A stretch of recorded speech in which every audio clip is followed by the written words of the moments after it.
तो दोस्तों आज की इस वीडियो में हम बात करने जा रहे हैं द फैमिली प्लान नाम की इस जबरदस्त मूवी के बारे में, जिसकी रेटिंग भी बहुत तरफुल है। वो ओटीटी पर इसे उतारा गया था और इसे हिंदी में भी लॉन्च किया जा रहा है। तो इसी के बारे में मैं आपको सारी कुछ जानकारी देने वाला हूँ। दोस्तों इस मूवी की रेटिंग की बात की जाए तो IMDb पर इसकी रेटिंग है 6.3 की। साथ ही साथ इसे 28% ने पसंद किया है और टाइम्स ऑफ इंडिया ने इसे तकरीबन 5 में से 2.5 की रेटिंग दी है। तो इसी के बारे में आपको सारी कुछ जानकारी देने वाला हूँ। यदि आपको एक्शन कॉमेडी मूवी पसंद है तो ये तालियां आपके लिए है। तो वीडियो को लाइक कर दें, चैनल पर नए हो तो चैनल को सब्सक्राइब कर दें। इसके बारे में हम जानना चालू करते हैं। द फैमिली प्लान एक 2023 अमेरिकी एक्शन कॉमेडी फिल्म है जो साइमन सेलन जोन्स द्वारा निर्देशित और डेविड कॉगेशॉल द्वारा लिखित है। एप्पल स्टूडियोज और स्काइडेंस मीडिया और मार्क वाहलबर्ग के म्यूनिसिपल पिक्चर्स द्वारा निर्मित, इसमें वाहलबर्ग, मिशेल मोनाघन, Zoe Colletti, Van Crosby, Said Taghmaoui, Maggie Q और सियारन हिंस शामिल हैं। उत्पादन 2022 के अंत में शुरू हुआ। फिल्म 15 दिसंबर 2023 को एप्पल टीवी जोड़ द्वारा रिलीज की गई थी। कथानक: डैन मॉर्गन एक प्रतिभाशाली कार सेल्समैन है जो अपनी पत्नी जेसिका और उनके 3 बच्चों, किशोर, नीना और काइल और नवजात बच्चे मैक्स के साथ बफेलो उपनगरों में चुपचाप रहता है। डैन अपने कम महत्वपूर्ण जीवन से संतुष्ट है और हिंसा, प्रौद्योगिकी और सोशल मीडिया को नापसंद करता है। इस बीच जेसिका अधिक सहजता और उत्साह की चाहत रखती है। डैन और जेसिका अपनी सालगिरह के लिए कार्निवल में भाग लेते हैं। उनका टकराव तब होता है जब कोई जानबूझकर मजाक के तौर पर बैकग्राउंड में चुंबन करते हुए उनके साथ सेल्फी लेता है और फिर उसे अपने सोशल मीडिया पर पोस्ट कर देता है। डैन लड़ाई में शामिल होने से इनकार करते हुए चला जाता है। इसके तुरंत बाद मैक्स के साथ खरीदारी करते समय एक सुपरमार्केट में डैन पर हमला हो जाता है और वो उच्च प्रशिक्षित हमलावर को आसानी से हरा देता है। बाद में डैन, जो एक पूर्व हत्यारा बताया गया है, ये पता लगाने के लिए अपने पूर्व सहयोगी ऑगी से संपर्क करता है कि ऐसा क्यों हुआ। उनका सुझाव है कि यह डैन का पूर्व नियोक्ता मैककैफरी है और उसे गायब हो जाने की सलाह देता है। डैन को यह एहसास हुआ कि कार्निवल की फोटो ने उसे बाहर कर दिया है। उसने अपने और अपने परिवार के लिए नए पासपोर्ट का ऑर्डर दिया। वह अपने बच्चों को स्कूल से और जेसिका को काम से बुलाता है और उन्हें बताता है कि वे लास वेगास के लिए एक सहज सड़क यात्रा पर जा रहे हैं, जहां वह नए दस्तावेज इकट्ठा करने के लिए ऑगी से मिल रहा है। जैसे ही वे शहर छोड़ रहे थे, डैन को एहसास हुआ कि उनका पीछा किया जा रहा है और इसलिए उनके मिनीवैन पर एक ट्रैकर होना चाहिए। काम के दौरान वह हवाई जहाज के पहिए से इसे ढूंढने और निकालने के लिए सर्विस बे का उपयोग करता है। इस बीच मैककैफरी और उनकी टीम ने मॉर्गन्स के घर की खोज की, लेकिन उन्हें उनका गंतव्य नहीं मिला क्योंकि डैन ने उनके ट्रैक को कवर कर लिया था। वह आयोवा सिटी पहुंचने तक रात भर गाड़ी चलाता है। उत्साहित होकर नीना ने उनसे दक्षिणी आयोवा विश्वविद्यालय का दौरा करने का आग्रह किया क्योंकि वो स्टैनफोर्ड में भाग लेने के अपने मूल लक्ष्य को आगे बढ़ाने के बजाय अपने प्रेमी ट्रेवर का अनुसरण करने की उम्मीद करती है। वह ट्रेवर को उसे धोखा देते हुए पकड़ लेती है, इसलिए डैन उसे उस पर प्रयोग करने के लिए मार्शल आर्ट का चालें सिखाता है। कैंपस दौरे के दौरान डैन अपने फोन पर एक जर्मन व्यक्ति को देखता है और मानता है कि वह मैककैफरी के लिए काम करता है। हालांकि जब मैककैफरी के एक अन्य गुर्गे ने उस पर हमला किया तो उसे पता चला कि उसने गलती की है। डैन गुर्गे से लड़ता है और अपने परिवार में फिर से शामिल होने से पहले उसे एक रसायन विज्ञान प्रयोगशाला में अक्षम कर देता है। जैसे जैसे वे यात्रा करते हैं, परिवार करीब बढ़ता जाता है। वेगास पहुंचकर डैन ने एक रोमांटिक डिनर पर जेसिका को सच्चाई बताने की योजना बनाई। किशोरों को मैक्स के पेंटहाउस स्वीट में बच्चों की देखभाल करनी होती है, लेकिन सभी हाइपरएक्स गेमिंग क्षेत्र में चले जाते हैं क्योंकि काइल एक लोकप्रिय गेमर है। जब डैन और जेसिका बच्चों को देखने के लिए अपने स्वीट में लौटते हैं, तो मैककैफरी की टीम उन पर हमला करती है। वह जेसिका को चौंकाते हुए तुरंत उन्हें भेज देता है। बच्चों को वापस लाने के लिए नीचे की ओर जाने पर गोलीबारी शुरू हो जाती है और उसका परिवार उसे 2 और हत्यारों को मारते हुए देखता है। अपना नाम शॉन बताते हुए डैन अंततः अपने परिवार के सामने सफाई पेश करता है, जो नाराज हैं। फिर भी वो उन्हें उनकी नई आईडी देता है और उन्हें बताता है कि बफेलो में उनका जीवन समाप्त हो गया है, लेकिन जेसिका बच्चों को ले जाती है और अगली सुबह चली जाती है, यह विश्वास करते हुए कि वे खतरे में नहीं हैं। वह अपने दोस्त ग्वेन को एक ट्रैवल एजेंट के रूप में बुलाती है जो उन्हें घर तक पहुंचाने की पेशकश करता है। निजी जेट पर ग्वेन ने खुलासा किया कि वह मैककैफ्रे के लिए काम करती है और डैन की पूर्व पत्नी है, जिसे छोड़ने के कारण वह नाराज है। जेसिका और बच्चों को उसे सौंपकर वो उन्हें बंधक बना लेता है। डैन के पिता मैककैफ्रे ने उन्हें जान से मारने की धमकी दी, जब तक कि डैन उनके हत्यारों की टीम में फिर से शामिल होने के उनके प्रस्ताव को स्वीकार नहीं कर लेता। वह मान जाता है और जेसिका और बच्चों को घर लौटना पड़ता है। जेसिका और बच्चे उनके अनुरक्षक को मारने के बाद भाग जाते हैं और वे डैन के लिए वापस चले जाते हैं। मैककैफ्री ने उसे फिर से पकड़ने के लिए अपनी सेना को होटल में बुलाया। डैन भाड़े के सैनिकों को शामिल करता है, जिसमें काइल एक ड्रोन की मदद करता है। जेसिका ग्वेन से लड़ती है, जिसकी परिणति जेसिका द्वारा अपने ट्रैक और फील्ड अनुभव के अनुसार भाले के रूप में टूटे हुए बांस के एक टुकड़े से उसे सूली पर चढ़ाने के रूप में होती है।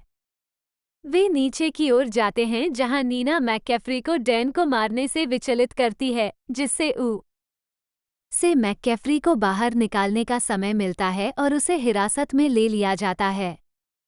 कुछ समय बाद मॉर्गन बफेलो में अपने जीवन में लौट आए हैं। डैन अब ग्राहकों को हमलों से बेहतर बचाव करने का प्रशिक्षण देने के लिए एक सुरक्षा फर्म चलाता है, जबकि जेसिका हाई स्कूल ट्रैक और फील्ड की कोचिंग करती है। फिर वे नीना को स्टैनफोर्ड ले जाने के लिए एक क्रॉस कंट्री रोड ट्रिप पर निकलने के लिए एक किराए के आरवी को लोड करते हैं। कास्ट करें: डैन मॉर्गन के रूप में मार्क वाहलबर्ग, जेसिका मॉर्गन के रूप में मिशेल मोनाघन, सियारन हिंस मैककैफ्रे के रूप में, नीना मोगन के रूप में जो कोलेट्टी, वैन क्रॉसबी काइल मॉर्गन के रूप में, ग्वेन के रूप में मैगी क्यू, कूगन के रूप में जॉयना लुकास, साइरस के रूप में केलिन बॉयल, टूथपिक के रूप में Felicia Pearson, Latif Crowder Dos Santos Neck Tattoo के रूप में, माइल्स डोलिएक सोने की चेन के रूप में, स्पिरोस के रूप में जॉनी कॉइन, ऑगी के रूप में सैद ताघमोई, श्रीमती ओवरमेयर के रूप में टोनी कैलोवे, वल्किरे स्वयं के रूप में, इलियाना और वियना नॉरिस मैक्स के रूप में। उत्पादन: अगस्त 2022 में एप्पल स्टूडियोज ने मार्क वाहलबर्ग को अभिनीत करने के लिए स्काइडेंस मीडिया और म्यूनिसिपल पिक्चर्स की एक एक्शन कॉमेडी फिल्म की घोषणा की। 2 अक्टूबर 2022 में मिशेल मोनाघन और सईद ताघमोई कलाकारों में शामिल हुए। 3-4 जोड़े गए अन्य कलाकारों में सियारन हिंस, मैगी क्यू, जो कोलेट्टी, वैन क्रॉसबी और माइल्स डोलेक शामिल थे। 5-6 मुख्य फोटोग्राफी अक्टूबर 2022 में अटलांटा, जॉर्जिया में शुरू हुई, 7 वर्किंग टाइटल हॉलिडे रोड के तहत। 8 कैंटर, जॉर्जिया में एक कार डीलरशिप को फिल्म के लिए एक स्थान के रूप में इस्तेमाल किया गया था। 9 नवंबर की शुरुआत में न्यूयॉर्क के डाउनटाउन बफेलो में हवाई फुटेज फिल्माने के लिए एक हेलीकॉप्टर का इस्तेमाल किया गया था। 10 क्लेमोंट, जॉर्जिया में एक आइसक्रीम की दुकान को फिल्म के लिए लैम्बर्ट डायनर में बदल दिया गया था।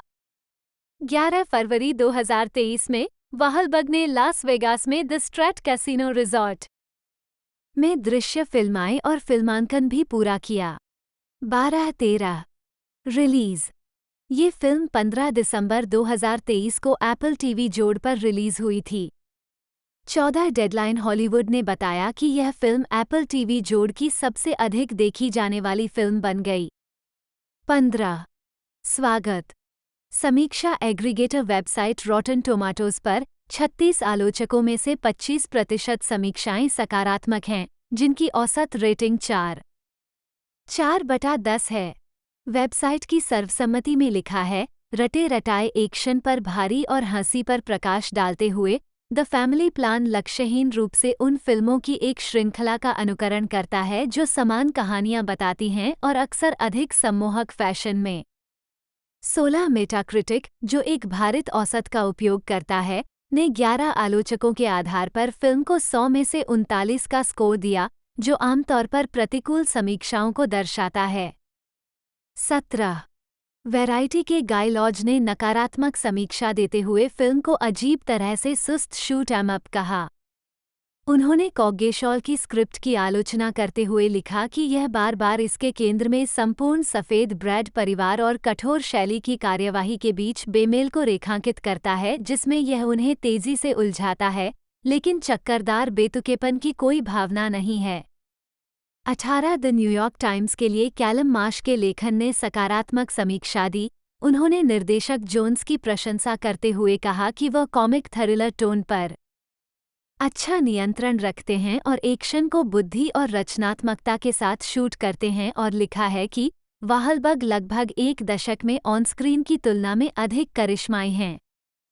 19 द हॉलीवुड रिपोर्टर के फ्रैंक स्कैच ने लिखा, अपनी उच्च अवधारणा लेकिन कमजोर परिणामों को ब्रेकिंग पॉइंट तक बढ़ाते हुए द फैमिली प्लान एक ऐसी फिल्म की तरह लगती है जिसके सबसे अच्छे क्षण पिच मीटिंग के दौरान थे, और यह कहना कि यह पूर्वानुमानित है, पूर्वानुमानशीलता का अपमान है। 20 द गार्जियन के पीटर ब्रैडशॉ ने कहा, स्क्रिप्ट कुशलतापूर्वक काम करती है और इसमें शामिल सभी लोग इसे कड़ी मेहनत से बेचते हैं। उस प्यारे और गुर्राने वाले बच्चे के लगातार क्लोजअप कटवे हैं जो कभी नहीं रोता, चाहे कुछ भी हो जाए। लेकिन फिल्म की रोबोटिक चमक अंत में इसके विरुद्ध काम करता है। डैन का किशोर बेटा एक अति प्रतिभाशाली गेमर है और वास्तव में पूरी फिल्म में ग्रैंड थेफ्ट ऑटो का सौंदर्य है। 2009 में the warrior and the wolf के विश्व प्रीमियर में क्यू 1996-2005 मॉडलिंग और हांगकांग फिल्में। एक दोस्त के सुझाव पर ताइपेई, ताइवान में असफल कदम उठाने से पहले क्यू ने 17 साल की उम्र में टोक्यो, जापान में मॉडलिंग शुरू की। उसने हांगकांग में फिर से प्रयास किया, जहां उसने मंच नाम मैगी क्यू का उपयोग करना शुरू कर दिया क्योंकि स्थानीय लोग क्विली का उच्चारण ठीक से नहीं कर पाते थे। 71015 उन्होंने कहा है कि यह उनके लिए आसान नहीं था। मेरी जेब में 20 रुपये थे। मेरा मतलब है, मैंने वस्तुतः वही किया जो मेरी माँ ने वियतनाम छोड़ते समय किया था। नहीं किया, मुझे ये भाषा नहीं आती। पैसे नहीं थे। 9 लेकिन हांगकांग में वह जैकी चैन की शिष्या बन गई, जिन्होंने उनमें एक संभावित एक्शन स्टार देखा। उनके गहन प्रशिक्षण ने उन्हें व्यावसायिकता का महत्व और हमेशा अपने स्टंट स्वयं करना सिखाया। उन्होंने बाद में कहा, जब मैंने व्यवसाय शुरू किया था तब मैंने अपने जीवन में एक भी दिन मार्शल आर्ट नहीं किया था। मैं अपने पैर की उंगलियों को भी नहीं छू सकती थी। 10 1998 में 16 उन्होंने टीवी नाटक हाउस ऑफ द ड्रैगन से अपने अभिनय करियर की शुरुआत की, जो एशिया में बहुत हिट रही। 2000 में उन्होंने horror film model from hello में अन्ना के रूप में अपनी फिल्म की शुरुआत की, और उस वर्ष एक्शन थ्रिलर जेन वाई कॉप्स में FBI एजेंट जेन क्विग्ले के रूप में अभिनय किया। जेन वाई कॉप्स में उनकी उपस्थिति ने चैन को इतना प्रभावित किया कि उन्होंने उन्हें अपनी फिल्मों मैनहट्टन मिडनाइट और रश ऑवर 2 में कास्ट कर लिया। 2002 में उन्होंने एक्शन फिल्म नेकेड वेपन में मार्शल आर्टिस्ट हत्यारे चालेन चिंग के रूप में अभिनय किया। 2004 में उन्होंने cause USA, center for Asian Americans united for self empowerment, the least likely के लिए मार्क एलन द्वारा निर्मित 30 सेकंड PSA में केली हू, रसेल वोंग और अन्य एशियाई अमेरिकी अभिनेताओं के साथ सह अभिनय किया, जिसने एशियाई और प्रशांत को प्रोत्साहित किया। द्वीपवासी अमेरिकी पंजीकरण करें और मतदान करें। 171819202005 में उन्होंने जर्मन सिंगापुरी TV mini series house of harmony में फैन वोंग के साथ हार्मनी की भूमिका निभाई और जोकिन फिनिक्स द्वारा वर्णित पशु उपचार वृत्तचित्र अर्थलिंग्स का सह निर्माण किया। 21 2006-2013 हॉलीवुड करियर और निकिता। जुलाई 2010 में सैन डिएगो कॉमिक कॉन में टेलीविजन श्रृंखला निकिता के लिए एक पैनल में लिंसी फोंसेका और क्यू। 2006 में क्यू ने टॉम क्रूज के साथ मिशन इम्पॉसिबल 3 में सह कलाकार के रूप में हॉलीवुड में सफलता हासिल की। उन्होंने आईएमएफ टीम की एकमात्र महिला सदस्य जेन की भूमिका निभाई। 2007 में वो ब्रूस विलिस की फिल्म लिव फ्री और डाई हार्ड में माई लिन के रूप में, साथ डाई हार्ड श्रृंखला की चौथी फिल्म में और बॉलर्स ऑफ फ्यूरी में मैगी के रूप में दिखाई दी। 2008 में उन्होंने three kingdoms resurrection of the dragon में सरदार काओ काओ की पोती काल्पनिक काओ यंग की भूमिका निभाई, जो उनका पहला प्राचीन चीनी पोशाक का प्रदर्शन था। उस वर्ष वो इवान मैकग्रेगर और ह्यू जैकमैन अभिनीत ड्रामा थ्रिलर फिल्म डिसेप्शन में भी टीना, एक निवेश बैंकर के रूप में दिखाई दी। 16 जो जैकमैन के चरित्र को एक विशेष गुमनाम सेक्स क्लब सूची में पेश करती है। वो video game need for speed undercover में आकर्षक मुख्य किरदार संघीय एजेंट चेज लिन के रूप में भी अभिनय करती है, जो ट्राई सिटी पुलिस के लिए खिलाड़ी का एकमात्र संपर्क है। 22 जुलाई 2013 में सैन डिएगो कॉमिक कॉन में एक पैनल के दौरान क्यू। 2010 में QCW श्रृंखला निकिता में मुख्य किरदार बन गया, एक हत्यारा जो दुष्ट हो गया। 1990 में इसी नाम की फ्रांसीसी फिल्म पर आधारित थी। 10 इसके प्रीमियर के बाद से उन्हें गलत तरीके से अमेरिकी टेलीविजन नाटक में पहली एशियाई अमेरिकी श्रृंखला की मुख्य भूमिका के रूप में वर्णित किया गया है। 23 अभिनेत्री अन्ना में वोंग अपने show the gallery of madam Liu song के साथ अमेरिकी टेलीविजन श्रृंखला की पहली एशियाई अमेरिकी श्रृंखला की प्रमुख थीं, जो 1951 में प्रसारित हुआ था।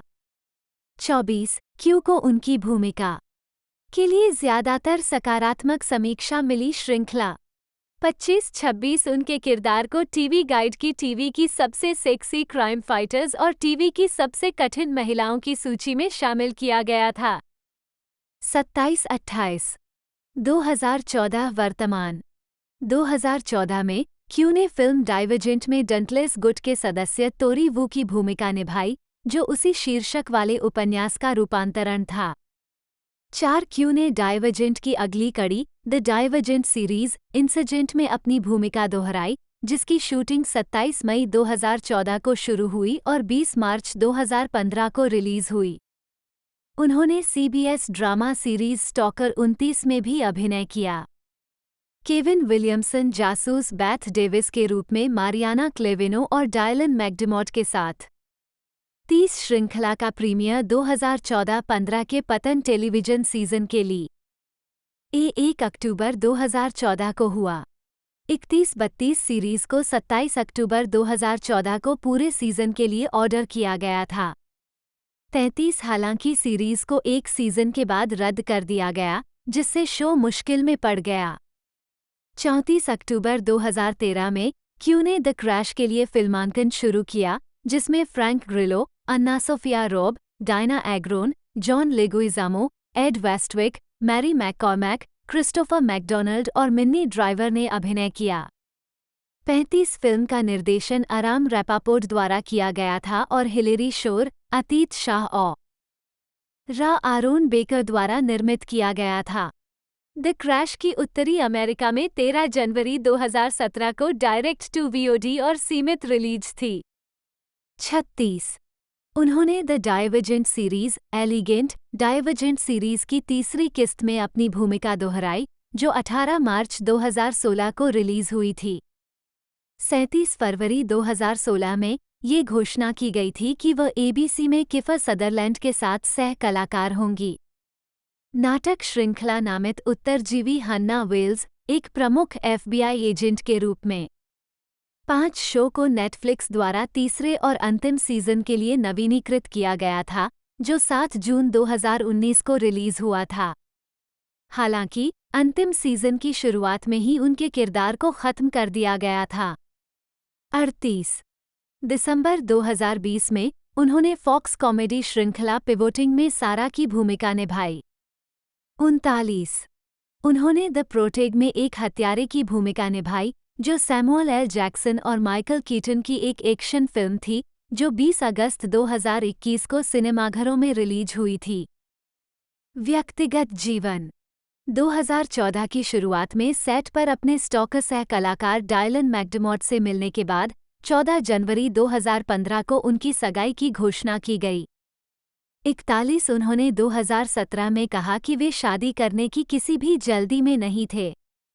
42 उन्होंने फरवरी 2019 में अपना रिश्ता खत्म कर दिया। 43 क्यू के पास 5 टैटू हैं, उसकी दाहिनी बांह पर एक क्रॉस, तिब्बती लिपि और उसके बाईं बांह पर एक छोटा त्रिकोण। उसके पक्ष में एक जुलू कहावत है, उमुंतु नगमुंतु नगाबंतु, जिसका अर्थ है किसी व्यक्ति का चरित्र सामूहिकता से बनता है, और उसके बाएं कूल्हे पर एक फिनिक्स का चित्र है, जिसे निकिता को छोड़कर उसे अपनी अधिकांश भूमिकाओं के लिए छुपाना पड़ा है। 44 2010 में एक विस्फोटक स्टंट के दौरान उनके कान का पर्दा क्षतिग्रस्त होने के बाद उनके दाहिने कान में अस्थायी सुनवाई हानि हुई। 45 उनके पास पाउंड रिज, न्यूयॉर्क में एक घर था 4647, लेकिन उन्होंने इसे 2021 में जो क्राविट्ज को बेच दिया।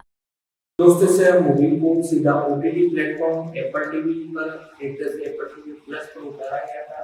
वहाँ पर इसे इंग्लिश में रिलीज किया गया। इंडिया के अंदर इसे अभी तक हिंदी के अंदर लॉन्च नहीं किया है। कोई भी जैसे एक तरह से ऑफिशियल अपडेट नहीं है, कोई भी एक तरह से आती है तो मैं आपको बता दूंगा। बाकी मूवी की लाइन में आपको बताऊँ तो 119 मिनट है, जो कि बहुत ही बढ़िया है और ये एक तरह से लोगों को ज़्यादा बड़ी पसंद की गई थी। फैमिली एक तरह से फिल्म है और टाइटल से भी आपको पता चल चुका होगा। तो वीडियो को लाइक करते हैं, जिससे आगे हम इसके बारे में थोड़ी और इन्फॉर्मेशन मैं आपको दिखा दूंगा। मार्क रॉबर्ट माइकल वाहलबर्ग, जन्म 5 जून 1971, एक जिन्हें पहले उनके स्टेज नाम मार्की मार्क से जाना जाता था, एक अमेरिकी अभिनेता हैं। एक अग्रणी व्यक्ति के रूप में उनका काम कॉमेडी, ड्रामा और एक्शन शैलियों तक फैला हुआ है।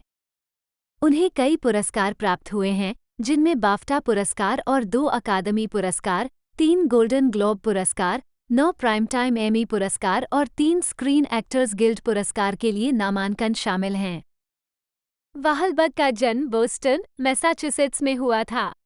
एक युवा के रूप में वह कई हिंसक और नस्लीय रूप से प्रेरित हमलों में शामिल था। उन्होंने 1990 के दशक में हिप हॉप समूह मार्की मार्क और फंकी बंच के सदस्य के रूप में प्रसिद्धि प्राप्त की, जिनके साथ उन्होंने म्यूजिक फॉर द पीपल 1991 और यू गॉटा बिलीव 1992 एल्बम जारी किए। वाहलबर्ग ने रेनेसेंस मैन 1994 से स्क्रीन पर अपनी शुरुआत की और उनकी पहली अभिनीत भूमिका फियर 1996 में थी।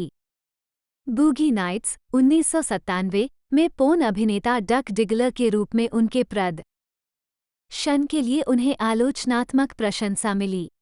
2000 के दशक की शुरुआत में वाहलबर्ग ने the perfect storm 2000, planet of the apps 2001 और द इटालियन जॉब 2003 जैसी बड़े बजट की एक्शन फिल्मों में कदम रखा।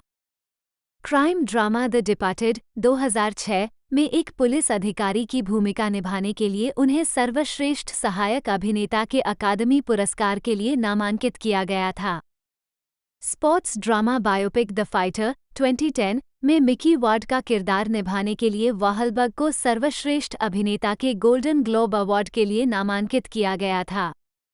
2010 के दशक के दौरान उन्हें the other guys 2010, Ted 2012, Ted 2 2015, daddies home 2015 और डैडीज होम 2 2017 में सफल कॉमेडी भूमिकाएं मिलीं।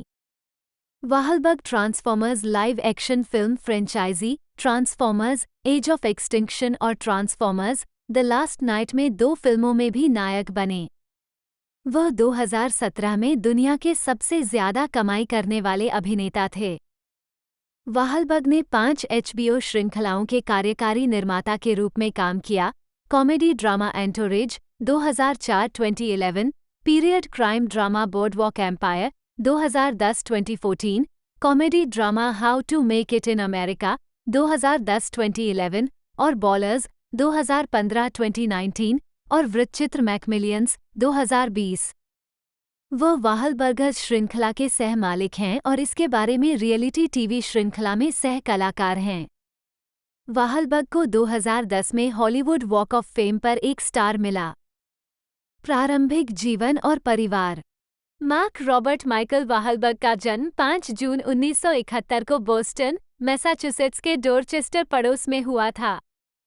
वह 9 बच्चों में सबसे छोटे हैं, 3 जिनमें अभिनेता रॉबर्ट और गायक अभिनेता डोनी शामिल हैं। उनकी मां, अल्मा एलेन नी डोनेली, 1942-2021, एक बैंक क्लर्क और एक नर्स की सहयोगी थीं, और उनके पिता, डोनाल्ड एडमंड वाहलबर्ग सीनियर, 1930-2008, कोरिया युद्ध के अमेरिकी सेना के अनुभवी थे। 1982 में अपने माता-पिता के तलाक के बाद उन्होंने अपना समय उनके बीच बांट दिया। 4. वाहलबर्ग के पिता स्वीडिश और आयरिश मूल के थे। उनकी मां आयरिश, अंग्रेजी और फ्रेंच कनाडाई वंश की थीं। 5, 6, 7 परिवार में अपनी मां की ओर से वह लेखक नथानियल हॉथोर्न से दूर से संबंधित हैं। 8, 9 वाहलबर्ग का पालन पोषण कैथोलिक रूप में हुआ। 10, 11 और उन्होंने बोस्टन में न्यूबरी स्ट्रीट पर कोपे स्क्वायर हाई स्कूल में पढ़ाई की। कानूनी मुद्दों। वाहलबर्ग का किशोरावस्था से ही नस्लीय रूप से प्रेरित हमलों का इतिहास रहा है। 12 जून 1986 में 15 वर्षीय वाहलबर्ग और 3 दोस्तों ने निगर को मार डालो चिल्लाते हुए और उन पर पत्थर फेंकते हुए 3 काले बच्चों का पीछा किया। 13 अगले दिन वाहलबर्ग और अन्य लोगों ने ज्यादातर काले चौथी कक्षा के छात्रों, पिछले दिन के पीड़ितों में से एक सहित के एक समूह का पीछा किया, जो समुद्र तट पर एक क्षेत्र यात्रा कर रहे थे, नस्लीय विशेषण चिल्लाए, उन पर पत्थर फेंके और अन्य श्वेत पुरुषों को बू लाया जो उत्पीड़न में शामिल हो गए। 13-14 अगस्त 1986 में अपने पीड़ितों के नागरिक अधिकारों का उल्लंघन करने के लिए वाहलबर्ग के खिलाफ नागरिक कार्रवाई दायर की गई थी और वाहलबर्ग और उनके दोस्तों को एक नागरिक अधिकार निषेधाज्ञा जारी की गई थी जो एक चेतावनी के रूप में काम करती थी कि अगर उन्होंने कोई और अपराध किया तो उन्हें जेल भेजा जाएगा। नफरत का अपराध। 1-5-1-6-1-7-1-8 अप्रैल 1988 में वाहलबर्ग, जो उस समय 16 वर्ष के थे, ने सड़क पर एक मध्यम आयु वर्ग के वियतनामी अमेरिकी व्यक्ति पर हमला किया, उसे वियतनाम बकवास कहा और एक बड़ी लकड़ी की छड़ी से उसे बेहोश कर दिया।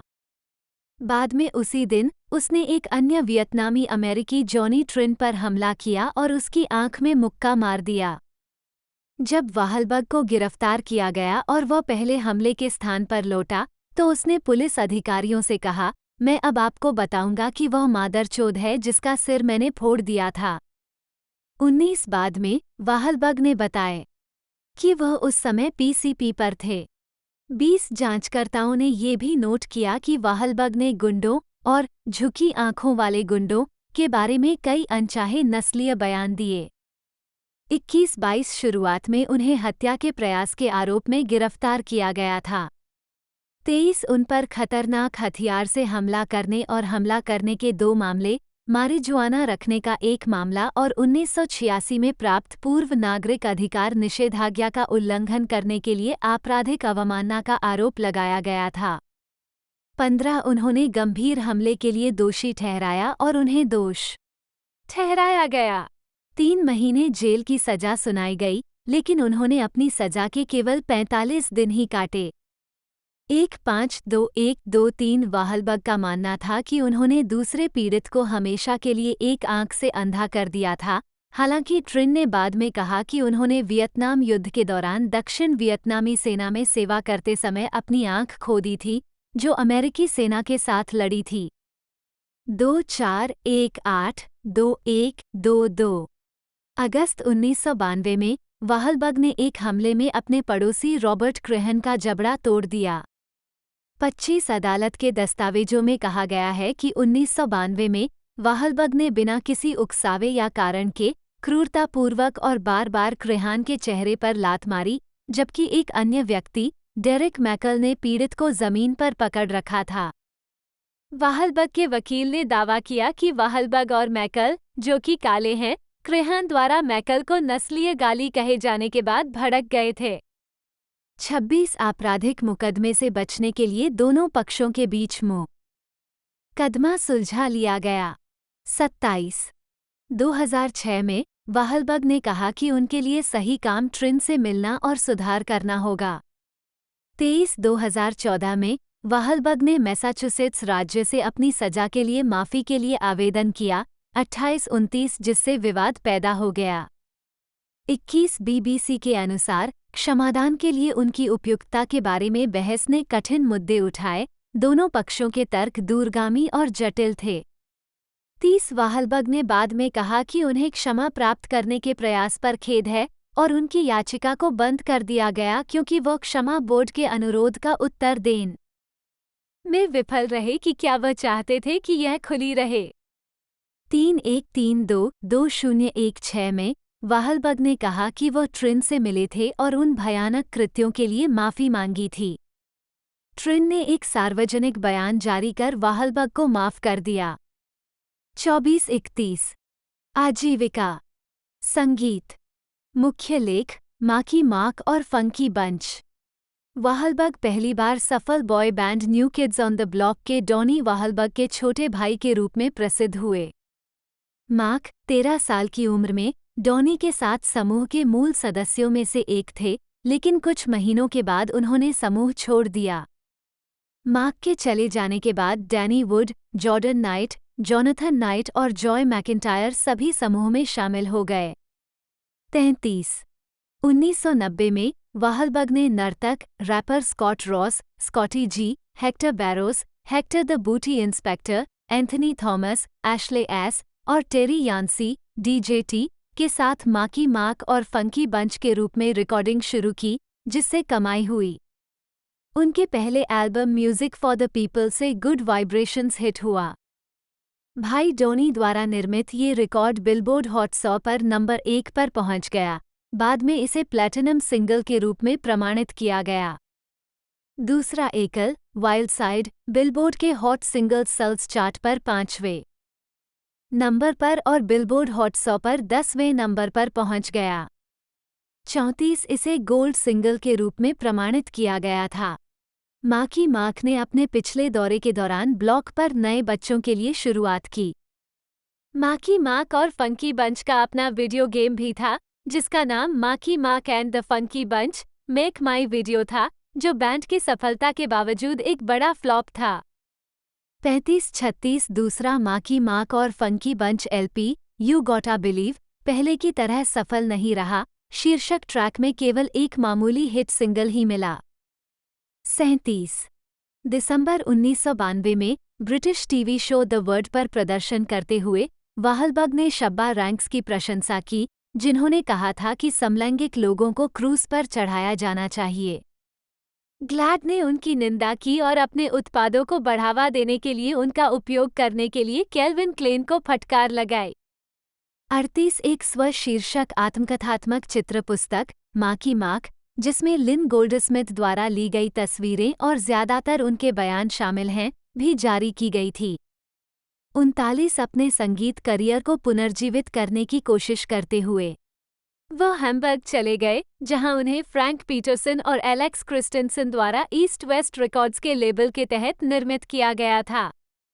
40 वॉलबर्ग ने बाद में दिवंगत रैगे रग्गा गायक प्रिंस इटल जो के साथ album life in the streets में सहयोग किया। इस प्रोजेक्ट में रैप वोकल्स, इलेक्ट्रॉनिक इन्फ्यूज्ड रग्गा और यूरोपियन डांस फ्लो संगीत को शामिल किया गया, जिसमें एकल happy people, German number 1 hit United, life in the streets और बेबीलोन शामिल थे, जिसमें पीटरसन और क्रिस्टेंसन शामिल थे। निर्माता के रूप में 41 इनमें से कई ट्रैक वाहलबर्ग और डैनी डेविटो अभिनीत फिल्म रेनेसा मैन में दिखाए गए थे। 1995 में उन्होंने अपने मित्र डैरियस माइकलजेव्स्की के समर्थन में नो मसी शीर्षक से एक एकल रिलीज किया, जिनसे उन्होंने 1990 के दशक में मित्रता की थी। 42 गाने के संगीत वीडियो में माइकलजेव्स्की भी दिखाई देते हैं। 43 वाहलबर्ग और प्रिंस इटल जो ने 1995 में अल्ट्राफोनिक रिकॉर्ड्स के लिए एक और एल्बम जारी किया, द रीमिक्स एल्बम शीर्षक से। इसमें जोड़ी के पिछले album life in the streets के साथ साथ मार्क के एकल ट्रैक नो मसी के रीमिक्स शामिल थे। 44 इटाल जो के साथ उनका एल्बम जर्मनी में हिट हो जाने के बाद उन्होंने वन लव नामक एक संगीत कार्यक्रम बनाना शुरू किया, जिसमें वे निर्माता और कभी-कभी मुख्य गायक भी थे। उन्होंने एक तीसरे स्टूडियो एल्बम का निर्माण भी शुरू किया। 45 उन्होंने उनके गीत that's the way I like it में अभिनय किया। 46 1996 में वाहलबर्ग निर्माता टोनी कॉटोरा के साथ हे डीजे नामक एकल रिकॉर्ड करने के लिए हैम्बर्ग लौट आए। 47 1997 में फील द वाइब और बेस्ट ऑफ माई लव शीर्षक से 2 और एकल ट्रैक जारी किए गए। 48 49 2000 में उन्हें काउंटरफीट गॉड के लिए ब्लैक लेबल सोसाइटी के संगीत वीडियो में बैंड के बेसिस्ट के स्टैंड इन के रूप में दिखाया गया था। 50 विज्ञापन देना।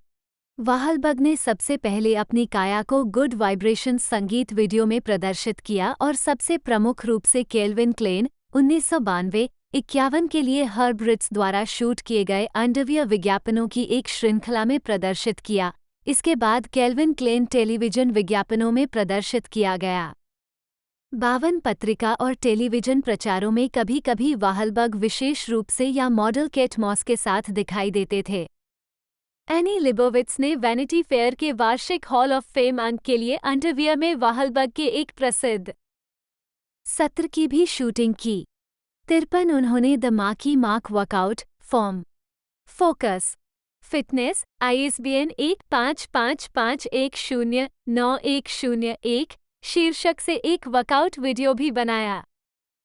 2012 में वाहलबर्ग ने GNC द्वारा खेल पोषण पूरक की एक श्रृंखला मार्क्ड के ब्रांड एम्बेसडर के रूप में काम करना शुरू किया।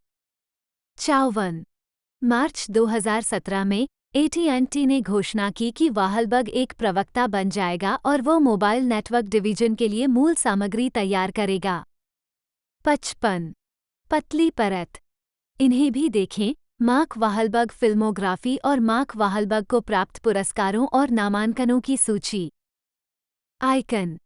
इस अनुभाग को विस्तार की आवश्यकता है, आप इसे जोड़कर मदद कर सकते हैं। जनवरी 2024 हॉलीवुड वॉक ऑफ फेम में वाहलबर्ग का सितारा। 1993 में वाहलबर्ग ने टेलीविजन फिल्म द सब्स्टिट्यूट से अपने अभिनय की शुरुआत की।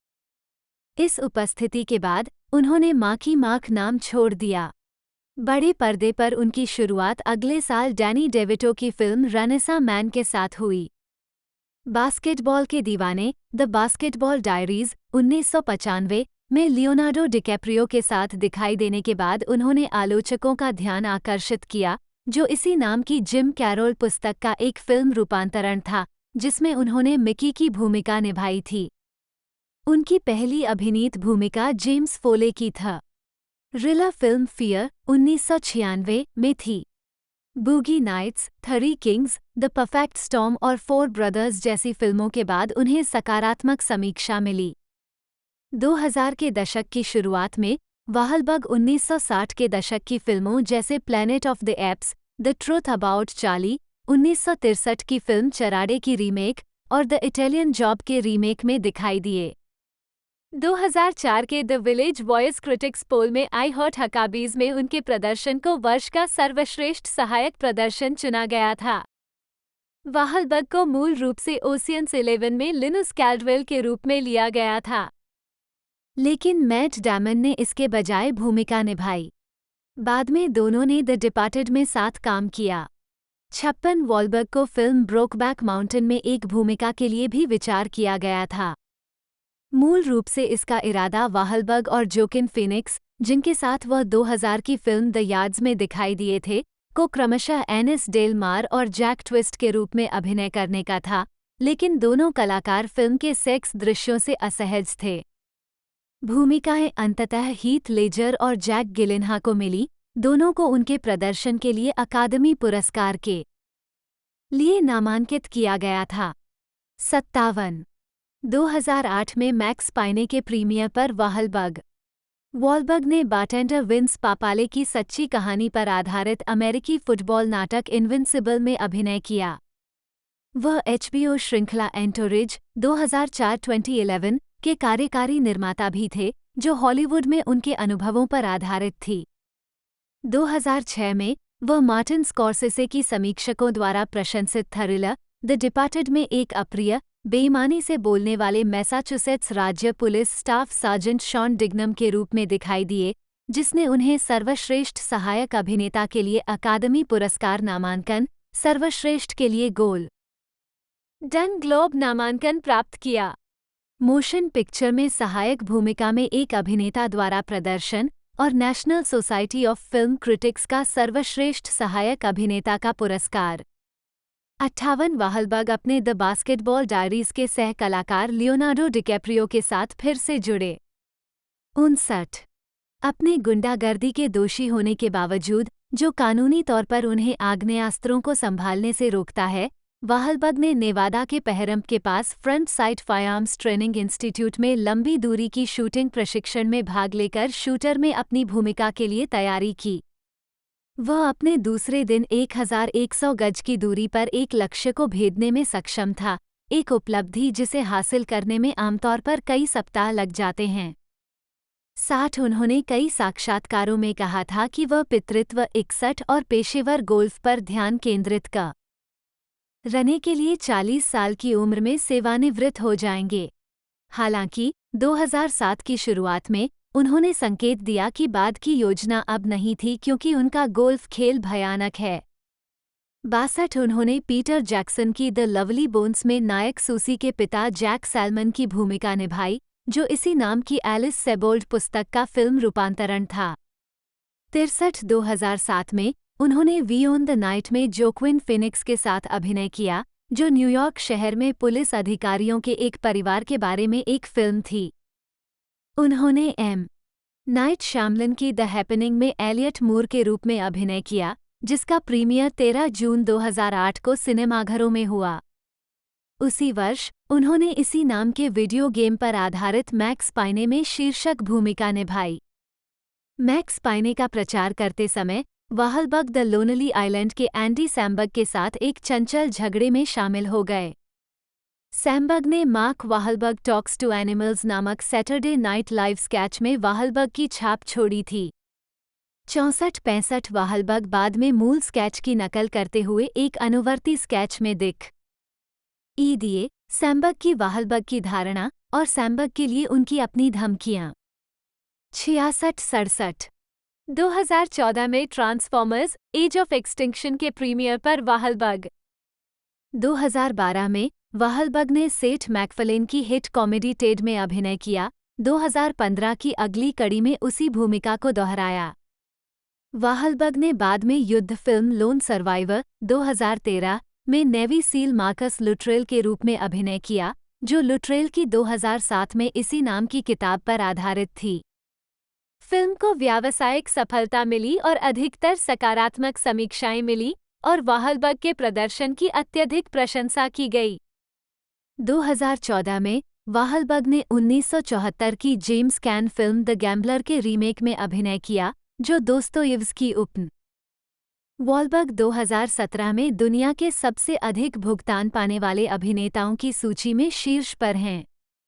2018 में all the money in the world के रीशूट के लिए उनके $1.50 मिलियन के वेतन ने लिंग वेतन अंतर विवाद को जन्म दिया, जैसा कि उनके सह कलाकार मिशेल विलियम्स ने किया था। उसी रीशूट के लिए $1000 से कम प्राप्त हुए। वाहलबर्ग ने टाइम्स अप पहल के लिए धन दान किया, जो विलियम्स द्वारा सह स्थापित यौन उत्पीड़न के खिलाफ एक आंदोलन था। 73 वाहलबर्ग ने जासूसी फिल्म माइल 22 2018 का निर्माण और अभिनय किया और नेटफ्लिक्स फिल्म स्पेंसर कॉन्फिडेंशियल 2020 और एनिमेटेड फिल्म स्कूब में दिखाई दिए। 2020, जो उनकी पहली आवाज अभिनय भूमिका थी। 74 2022 में वाहलबर्ग ने अनचार्टेड फिल्म में विक्टर सुलिवन के रूप में अभिनय किया, जिन्हें मूल रूप से वर्षों पहले नाथन ड्रेक की भूमिका निभाने के लिए चुना गया था। 75 व्यापारिक हित वाहलबर्ग अपने भाइयों डॉनी और पॉल के साथ वाहलबर्गर्स के सह मालिक हैं। 76 यह मार्क का विचार था कि हिंगम, मैसाचुसेट्स में पॉल के रेस्तरां को एक पूर्ण श्रृंखला में विस्तारित किया जाए, जिसमें इसे बढ़ावा देने के लिए एक रियलिटी शो हो। 77 जुलाई 2013 में वाहलबग ने बारबाडोस ट्राइडेंट्स क्रिकेट टीम की इक्विटी हिस्सेदारी खरीदी। 78 वाहलबग को खेल से परिचित उनके दोस्त अजमल खान, क्लब के अध्यक्ष और कैरेबियन प्रीमियर लीग के संस्थापक ने कराया था। 79-80 घोषणा के बाद वाहलबग ने कहा, मैं अब एक बड़ा क्रिकेट प्रशंसक हूँ। मैं लिमाकोल कैरेबियन प्रीमियर लीग का हिस्सा बनने के लिए उत्साहित हूँ क्योंकि मुझे पता है कि कैरेबियन में क्रिकेट बहुत बड़ा है और इसका एक समृद्ध हिस्सा है। क्षेत्र की विरासत।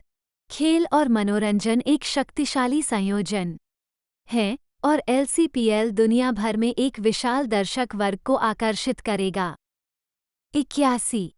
2015 में वाहलबग ने रैपर शॉन कॉम्स और अरबपति रोनाल्ड बर्कले को एक्वाहाइड्रेट में निवेश करने के लिए भर्ती किया, जो कि वाहलबग द्वारा खोजा गया एक बोतलबंद पानी ब्रांड है।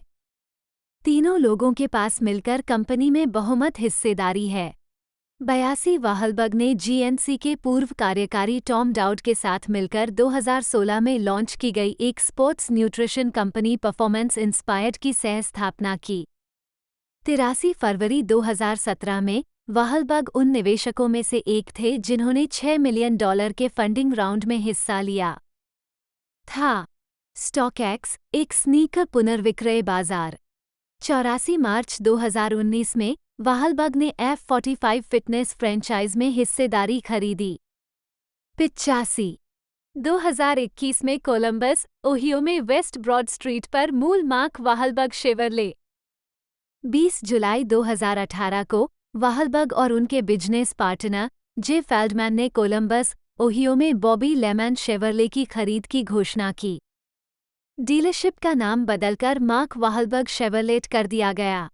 86 डीलरशिप की सफलता के कारण स्थानीय ABC सहयोगी WSYX ने मार्च 2020 में रिपोर्ट दी कि हेडोसी ब्यूक GMC, मार्क वाहलबग शेवरले की सड़क के ठीक पार, ने अपना नाम मार्क वाहलबग ब्यूक रखने के लिए ओहियो के राज्य सचिव फ्रैंक लारोज के साथ कागजी कार्रवाई दायर की थी। GMC, फेल्डमैन ने बाद में पुष्टि कि वह और वाहलबग शहर में अपनी दूसरी जनरल मोटर्स डीलरशिप खरीद रहे थे। 87 यह सौदा 29 जून 2020 को आधिकारिक हो गया और इसमें कार डीलरशिप के पूर्व ओल्ड्समोबाइल शोरूम के बगल में स्थित हेडोसी की एयरस्ट्रीम और RV डीलरशिप भी शामिल थी। कुछ ही समय बाद वाहलबग और फेल्डमैन ने घोषणा की कि वे पास के वर्थिंगटन, ओहियो में जैक मैक्सटन शेवरले खरीद रहे हैं, जो उनकी चौथी कोलंबस क्षेत्र डीलरशिप है और इसका नाम बदलकर वर्थिंगटन के मार्क वाहलबग शेवरले रखने की योजना है। 88 पांचवीं डीलरशिप, एवन के मार्क वाहलबग शेवरले को जुलाई 2021 में एवन, ओहियो में जोड़ा गया था। अन्य डीलरशिप के विपरीत, एवन का स्थान ग्रेटर क्लीवलैंड में है, जो वाहलबग और फेल्डमैन के पूर्वोत्तर ओहियो में प्रवेश का प्रतीक है। 89 2021 में वाहलबग ने अपने production partner, manager Stephen Levinson के साथ बॉलर्स रिपोर्ट, एक ऑनलाइन प्लेटफॉर्म, और उनकी HBO श्रृंखला बॉलर्स का स्पिन ऑफ लॉन्च किया, जिसमें प्रेरक व्यवसाय, मनोरंजन और खेल लेख, वीडियो और पॉडकास्ट शामिल हैं। 90 2021 में उन्होंने टकीला ब्रांड फ्लेचा अजुल में निवेश किया। 91 2023 में वाहलबग F45 प्रशिक्षण के लिए मुख्य ब्रांड अधिकारी बने। 92 व्यक्तिगत जीवन। वाहलबग ने 2001 में रिया डरहम के साथ डेटिंग शुरू की। उनके रिश्ते के पहले 7 वर्षों के दौरान उनके 3 बच्चे थे और 1 अगस्त 2009 को बेवली हिल्स के गुड शेपर्ड कैथोलिक चर्च में, जहां वे रहते थे, शादी कर ली। जनवरी 2010 में उनकी शादी के 5 महीने बाद उन्हें एक और बच्चा हुआ। 93 94 95 96 वाहलबग को 11 सितंबर 2001 को अमेरिकन एयरलाइंस फ्लाइट 11 पर उड़ान भरने के लिए बुक किया गया था, लेकिन एक दिन पहले उनकी योजना बदल गई और उन्होंने अपना आरक्षण रद्द कर दिया। उन्हें 2012 के एक साक्षात्कार में ये कहने पर कड़ी प्रतिक्रिया मिली थी, अगर मैं अपने बच्चों के साथ उस विमान में होता तो यह इस तरह से नहीं गिरा होता। उन्होंने कहा कि उस प्रथम श्रेणी केबिन में बहुत सारा खून हुआ होगा और फिर मैंने कहा, ठीक है, हम कहीं सुरक्षित रूप से उतरने जा रहे हैं, चिंता न करें, उन्होंने परिवार के सदस्यों का बाद माफी जारी की। उड़ान में मारे गए लोगों ने आक्रोश व्यक्त किया। 97 वाहलबग कैथोलिक हैं, 98 और उन्होंने अपने धर्म को अपने जीवन का सबसे महत्वपूर्ण हिस्सा बताया है। वो रविवार को 2 बार मास में जाता है। 99 चर्च के विरोध के बावजूद वो समलैंगिक विवाह का उत्साहपूर्वक समर्थन करते हैं। 100 सितंबर 2015 में उन्होंने फिल्म टेड में किए गए भद्दे चुटकुलों के लिए पोप फ्रांसिस से माफ़ी मांगी। 101 और उन्होंने 2017 में शिकागो के कार्डिनल ब्लेज क्यूपिच के साथ एक साक्षात्कार में कहा कि उन्होंने फोन चलाने के लिए भगवान से माफ़ी मांगी। बूगी नाइट्स में स्टार 102-103 बाद में उन्होंने एंडी कोहेन के रेडियो शो में कहा कि साक्षात्कार एक मजाक था जिसे बहुत गंभीरता से लिया गया। 104-2023 में वाहलबग ने कहा कि लेंटेन सीजन के दौरान उपवास और प्रार्थना की ईसाई प्रथाएं उनके लिए सार्थक थीं, क्योंकि उन्होंने अपने हेलो ईसाई प्रार्थना ऐप पर चर्चा की थी। 105 युवा सेवा और संवर्धन कार्यक्रमों के लिए धन जुटाने और वितरित करने के उद्देश्य से वाहलबग ने मई 2001 में मार्क वाहलबग यूथ फाउंडेशन की स्थापना की। 106 वाहलबग बेघर महिलाओं और बच्चों के लिए द गुड शेपर्ड सेंटर के साथ सक्रिय हैं। 107 2023 में वाहलबग और उनका परिवार हॉलीवुड से लास वेगास चले गए। मिशेल लिन मोनाघन NEHN मोन ईहेन 1 जन्म 23 मार्च 1976 दो एक अमेरिकी अभिनेत्री हैं।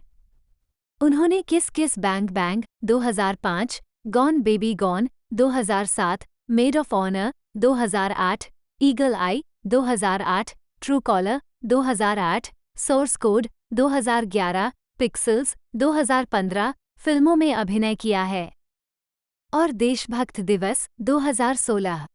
उन्हें एक्शन जासूसी फिल्म श्रृंखला मिशन इम्पॉसिबल में जूलिया मीडे की भूमिका के लिए भी पहचान मिली। उन्होंने मिशन इम्पॉसिबल 3, 2006, घोस्ट प्रोटोकॉल 2011 और फॉलआउट 2018 में अभिनय किया।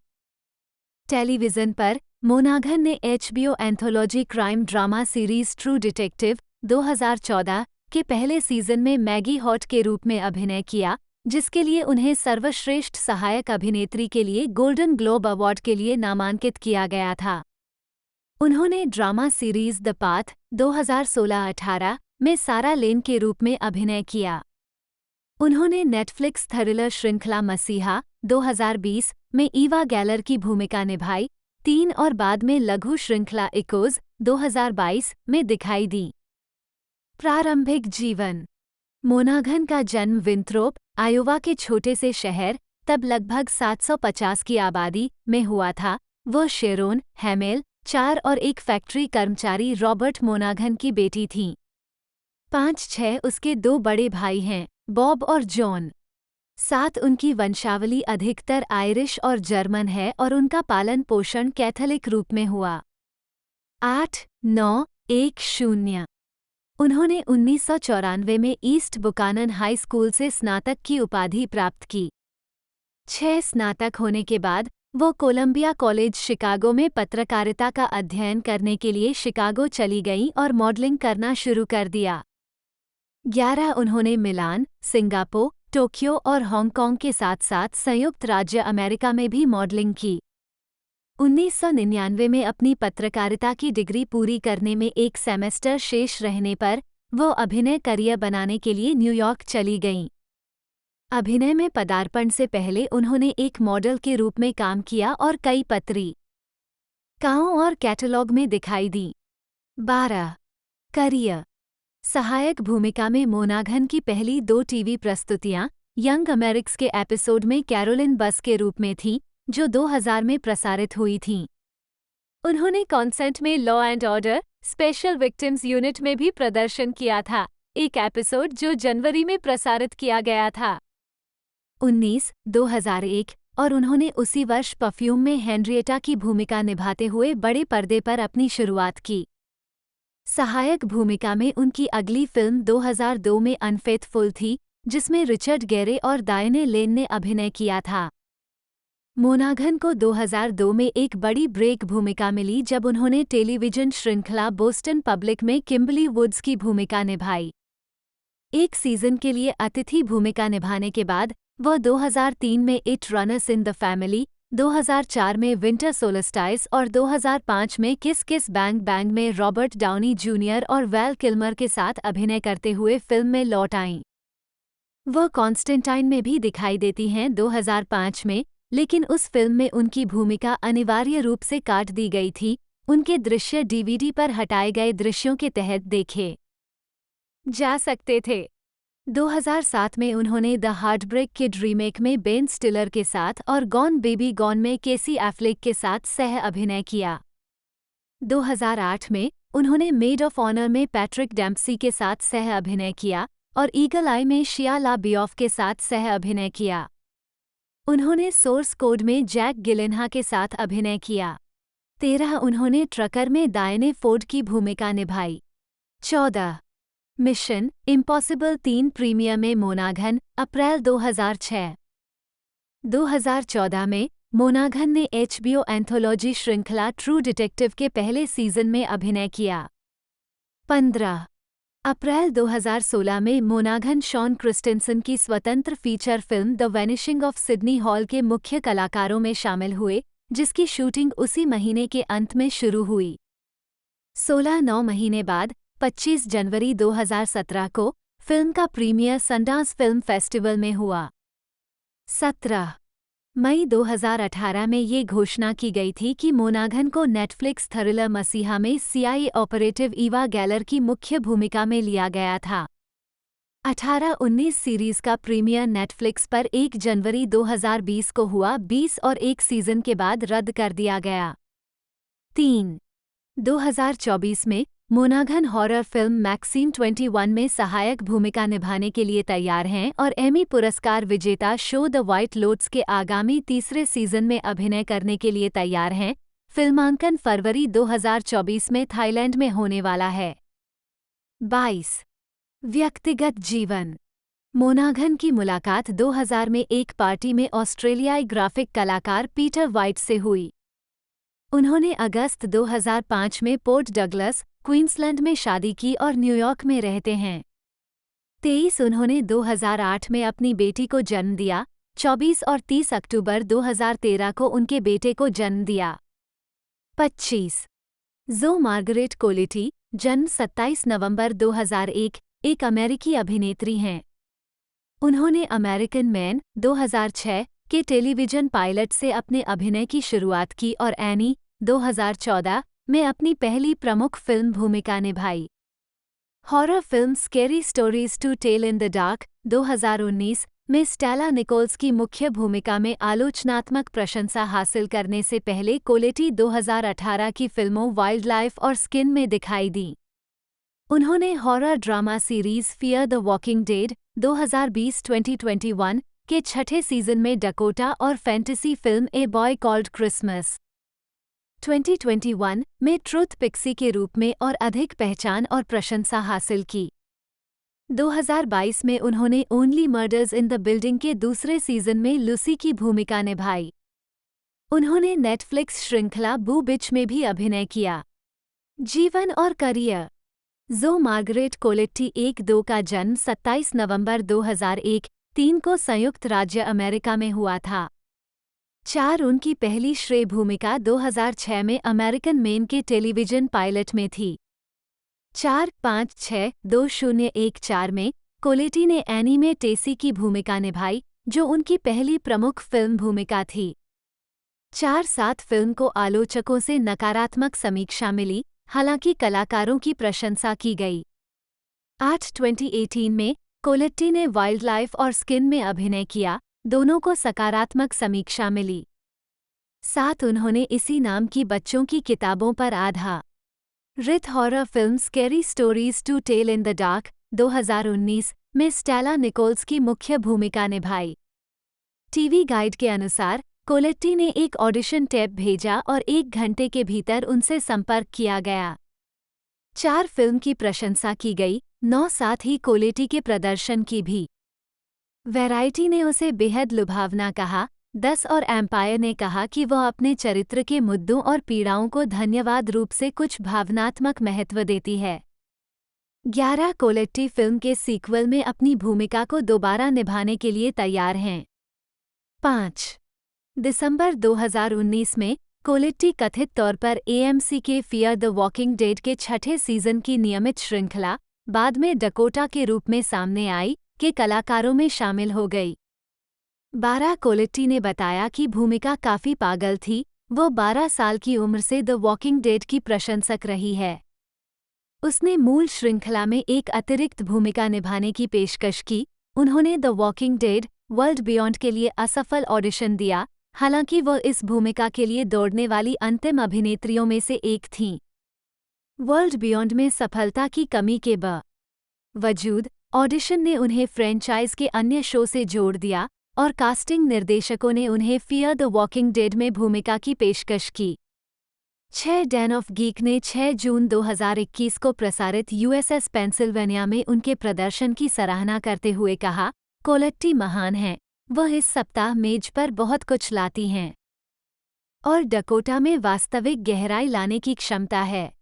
13 छठे सीजन के समापन में डकोटा की मौत हो गई, जो एक सप्ताह बाद प्रसारित हुआ। 5 उसी वर्ष अगस्त में उन्हें नेटफ्लिक्स कॉमेडी श्रृंखला बू बिच में एरिका लाना कोंडोर की सबसे अच्छी दोस्त जिया के रूप में चुना गया था। 14 नवंबर में उन्होंने ए बॉय कोल्ड क्रिसमस में ट्रुथ पिक्सी के रूप में अभिनय किया। चरित्र पूरी तरह से उसके चेहरे को छोड़कर, जो कि कोलेट्टी का था, कंप्यूटर जनरेटेड इमेजरी का उपयोग करके बनाया गया था। 15 फिल्म को काफी सफलता मिली। 16 और कोलेट्टी के प्रदर्शन को प्रशंसा मिली। रोजेबट कॉम ने सह कलाकार हेनरी लॉफुल और आकर्षक चमक के साथ उनकी केमिस्ट्री की सराहना की। सैद ताघमावी का जन्म विलिपिंटे, सेंट डेनिस में 8 बच्चों वाले एक बड़े परिवार में हुआ था। उनके 4 भाई और 3 बहनें थीं। 1-2 उनके माता पिता सोयरा के बर्बर वंश के मोरक्कन अप्रवासी थे। 2 ताघमोई ओल्ने सूस बॉयज कम्यून के रोज डे स्वैंस क्वार्टर में पले बढ़े। 3 मुक्केबाज बनने के लिए उन्होंने स्कूल छोड़ दिया और फ्रांस में अपने वजन वर्ग में नंबर 2 तक पहुंचे। 4 करियर बाद में उनकी मुलाकात अभिनेता और निर्देशक मैथ्यू कासोविट्ज से हुई। साथ में वे कासोविट्ज की फिल्म ला हैन 1995 में दिखाई दिए, जिसका कथानक पेरिस की यहूदी बस्तियों में नस्ल और हिंसा से संबंधित है। अगले वर्ष ताघमावी को उनके प्रदर्शन के लिए सीजर पुरस्कार मोस्ट प्रॉमिसिंग एक्टर श्रेणी में के लिए नामांकित किया गया था। तब से उन्होंने जर्मनी, इटली, मोरक्को और संयुक्त राज्य अमेरिका 3 किंग्स 1999 में फिल्मों में अभिनय करते हुए एक अंतर्राष्ट्रीय करियर बनाया है। ताघमावी ने वेंटेज पॉइंट 2008 में अमेरिकी राष्ट्रपति के अपहरण की साजिश रचने वाले एक आतंकवादी समूह के नेता के रूप में अभिनय किया। मोरक्को में वह थियरी फ्रैमोट के साथ अल्जीरियाई युद्ध के बारे में एक फिल्म जिन्स 2010 में दिखाई दिए। 3 टैगमॉय के टेलीविजन कार्यों में लॉस्ट, हाउस ऑफ सद्दाम और टच शामिल हैं। वह British film my brother the devil में दिखाई दिए, जो 2013 में विश्व स्तर पर रिलीज हुई थी। ताघमावी एक अभ्यासी मुस्लिम हैं। 5 व 1999 में संयुक्त राज्य अमेरिका चले गए और 2008 में उन्होंने अमेरिकी नागरिकता प्राप्त कर ली। 1 तो दोस्तों, आज की इस वीडियो में हमने ऐसे जबरदस्त मूवी के बारे में बात करी। आपको वीडियो पर एक तरह से और हमारे चैनल पर तो चैनल को सब्सक्राइब जरूर से कीजिएगा, बेल आइकन दबाकर चैनल को सेट कर ले ताकि हमारे जितने भी अपकमिंग वीडियो है वो आप तक पहुंच सके। दोस्तों, आज की इस वीडियो में इतना ही। मिलते हैं अगले वीडियो में।